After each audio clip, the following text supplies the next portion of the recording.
Hello friends, तो आज અમે આવ્યા છીએ દ્રોણેશ્વર દર્શન કરવા। તો હાલો હું તમને મહાદેવના દર્શન કરાવું।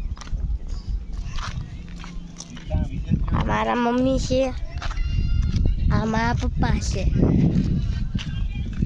તો ચાલો આપણે તો આ છે દ્રોણેશ્વર મહાદેવનું મંદિર। અહીંયા મહાદેવજી છે જે પાંડવો વખતથી અહીંયા બિરાજી રહ્યા છે અને એની સ્થાપના ગુરુ દ્રોણે કરી હતી એવું કહેવામાં આવે છે। અને આ શિવલિંગ ઉપર આ જે જળની ધારા વહી રહી છે તે અખંડ આમ જ વહ્યા કરે છે। શિયાળો, ઉનાળો, ચોમાસું બધી ઋતુમાં આ પાણી આવતું જ રહે છે અને આ પાણી ક્યાંથી આવે છે તે હજુ કોઈને ખબર નથી। અને આ શિવલિંગ ઉપર સતત અભિષેક ચાલુ રહે છે।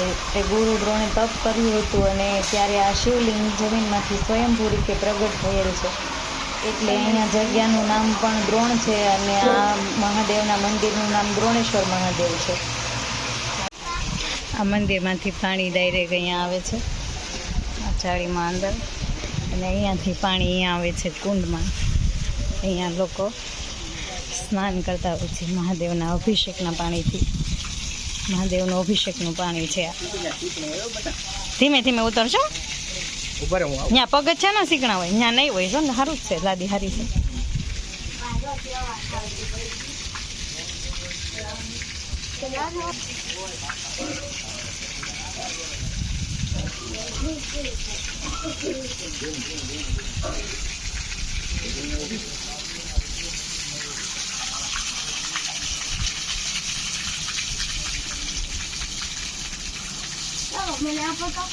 દરેક માથે ચડાવાય દે।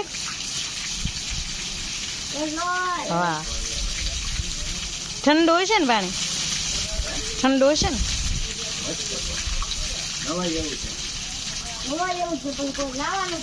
मम्मी जा रही है अभिषेक के पानी में स्नान करने के लिए। और सॉरी, अभिषेक के पानी को पग धोने के लिए जा रही है। चलो मैं पास से आपको दिखाता हूँ। देखो,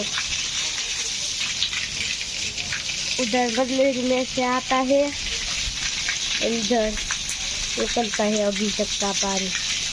चलो अब मंदिर में आपको ले जाता हूँ।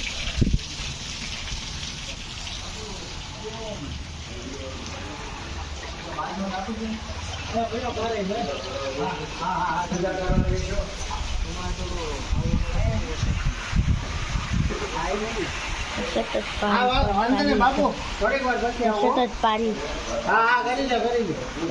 पानी पड़ता है। देखो मेरे पापा भी खेल रहे हैं। तो आ हमारे द्रोणेश्वरનું ડેમ છે। અહીંયા અત્યારે પાણી નથી આવતું, નકર પુલ ઉપરથી પાણી આવતું હોય। અમે મહાદેવના દર્શન કરી આવી ગયા છીએ। હવે અમે કષ્ટભંજન દેવના દર્શન કરવા જાવી છીએ। તો આ ચાલો તમને પણ અમે દેખાડીએ, દર્શન કરાવીએ।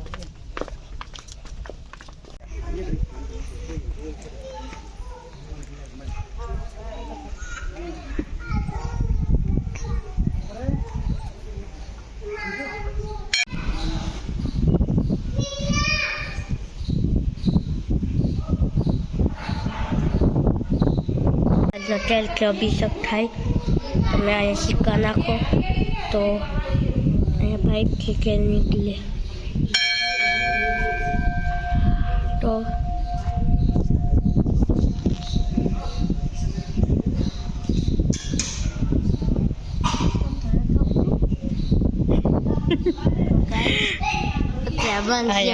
સરસ મજાનો પોપટ થઈ જતી હતું ભાઈનો, ઇલ્લુ બની ગયા।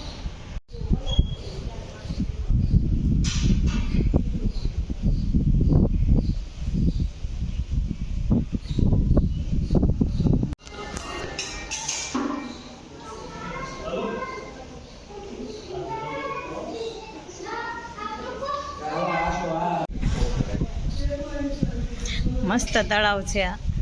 અહીંયા કમળ હોય છે પણ અત્યારે નથી। ડેમ છે, હનુમાનજી, હા, મચ્છુ નદીનો ડેમ। મચ્છુંદરી કે મચ્છુ મચ્છુંદરી નદીનો ડેમ છે અને અહીંયા જેમ મસ્ત અમારા હનુમાનજી મૂર્તિમાં પોપટ થઈ ગયો એમ આયો પણ પોપટ થઈ ગયો કમળમાં પણ પોપટ થઈ જાય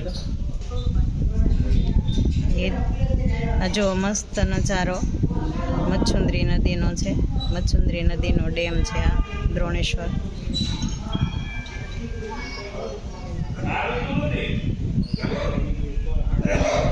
હાલો હવે અમે પછી સ્ટોરે અમે ગયા હતા ત્યાંથી અમે 3 બ્રશ લીધા ફ્રીમાં આ ડબ્બો પણ આવ્યો.